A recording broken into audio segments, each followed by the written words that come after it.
அடுத்ததாக திமுக மற்றும் காங்கிரஸ் கூட்டணிக்கு இடையே அண்மை காலங்களில் அந்த சொந்த கட்சிகளுக்குள்ளே மேற்கொள்ளப்பட்டு வரக்கூடிய ஒரு கருத்து அப்படின்றது ஒரு முக்கியத்துவத்தை பெற்றிருக்கு. இது இரண்டு கட்சிகளுக்குள்ளே இருக்கக்கூடிய கூட்டணியில் எந்த விதமான பாதிப்பையும் ஏற்படுத்தாததற்கு முன்னதாகவே இது டேமேஜ் கண்ட்ரோல் பண்ணணும் அப்படின்னு சொல்லிட்டு காங்கிரஸ் தலைமை முடிவு செஞ்சிருக்காங்க.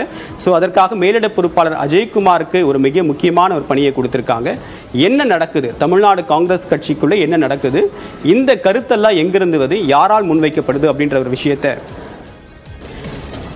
அப்படின்ற ஒரு விரிவான அறிக்கை சமர்ப்பிக்கணும் அப்படின்னு சொல்லிட்டு தற்போது காங்கிரஸ் கட்சிக்கு மேலிடம் உத்தரவு பிறப்பிச்சிருக்கு. இதுக்கு பின்னணியில் என்ன இருந்தது அப்படின்னு பார்க்கும்போது, தேர்தல் வெற்றிக்கு பிறகு காங்கிரஸ் கட்சியுடைய பொதுக்குழு கூட்டம் அப்படின்னு நடந்துச்சு. இந்த பொதுக்குழு கூட்டத்தில் அண்மையில் காங்கிரஸ் கட்சியுடைய மாநில தலைவராக பொறுப்பேற்றுக் கொண்ட செல்வ பெருந்தகை கருத்து தெரிவித்தார். எத்தனை ஆண்டு காலம் நம்ம கூட்டணி ஆட்சியிலே இருக்கிறது, நம்மளுடைய கட்சியும் வளர்ச்சி பணிகள் நம்ம ஈடுபடணும், தொடர்ந்து இளைஞர்களை அதிக அளவுக்கு ஈர்க்கக்கூடிய பணிகள் நாமளும் தொடங்க வேண்டும், புதிய கட்சிகள் வரக்கூடிய நிலையில் நம்மளுடைய கட்சிக்கு புத்துணர்ச்சி கொடுக்கணும் அப்படின்றத அவருடைய கருத்து அந்த மேடையில் முன்வைக்கப்பட்டது. அப்படின்னு சர்ச்சையாச்சு.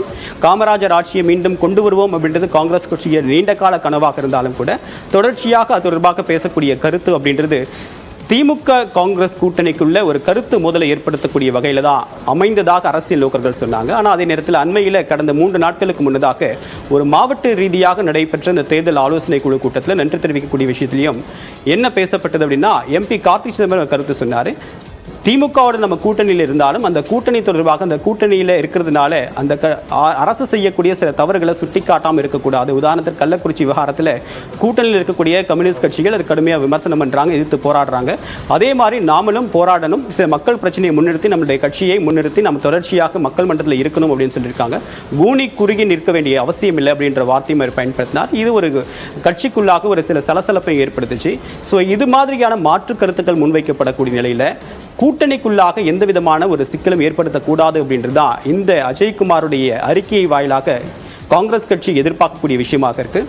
ஸோ இந்த விஷயம் அப்படின்றது அடுத்ததாக எப்படி நகரப்போகுது, நாடாளுமன்றத்தில் திமுக காங்கிரஸ் கூட்டணிக்குள்ள ஒரு ஒற்றுமையான நிலவு இருக்கிற நிலையில் மாநில எந்த விதமான பிரச்சனையும் வந்துடக்கூடாது அப்படின்றது தான் இந்த காங்கிரஸ் கட்சியுடைய அறிக்கை கேட்டிருப்பதற்கான நோக்கமாக நம்ம புரிந்துக்க முடியுது.